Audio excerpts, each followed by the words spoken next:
అన్న హాయ్ అన్న. Hi bro. ఎలా ఉండబోతుంది కల్కి సినిమా ఎలా ఉండబోతుందని నువ్వు అడుగుతున్నావు. ఇప్పుడు బిర్యానీ ఎలా ఉండబోతుందని నువ్వు అడగవు కదా. ఇప్పుడు ప్రభాస్ అన్న సినిమా కూడా అంతే. ఈ సినిమా గురించి రెండే ముక్కలు చెప్తే ఎక్కువసేపు చెప్పా నేను.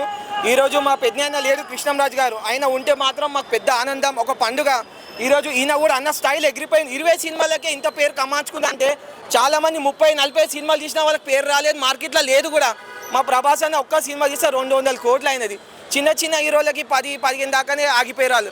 ప్రభాస్ అన్న క్రేజ్ రావాలంటే వాళ్ళ వంశం నుంచే రావాలి, అది మొగతనం. ఈ కల్కి గురించి ఇవాళ రేపు బుక్కులలో చిన్నపిల్లలు ర్యాంప్స్ చదువుకుంటారు కదా, అట్లా కాదు. కల్కి 1, కల్కి 2 పేజెస్ ఇట్లా తిప్పుకోవాలి వాళ్ళు. ఈ పాఠం టీచర్ ఏం చెప్తారంటే మాకు కల్కి లెసన్ చెప్పని టీచర్ అని అడగాలి. నర్సరీ నుంచి 10th క్లాస్ దాకా. కట్అవుట్ చూసుకొని నమ్మేద్దు, ఈ కట్అవుట్ ఇండియా మొత్తంలో నంబర్ 1. ఇంతవరకు ఈ కట్అవుట్ ఎక్కడ ఏ హీరోకి పెట్టలేరు. That is Prabhas. మరి చూసుకోండి అన్న, రేపు ఎలా ఉండబోతుంది ఇక్కడ చూసుకోండి, మార్చుకొని మల్లె మొగ్గలు కావి, ఓన్లీ మొగురాడ డార్లింగ్. ఆయన ఫోటో చూసే ముద్దిచ్చిపోతారు ఆడపిల్లలు. ఇవాళ రేపు పెళ్లి చేసుకోవాలని చాలా మంది వస్తారు, కానీ మా అన్న వద్దు.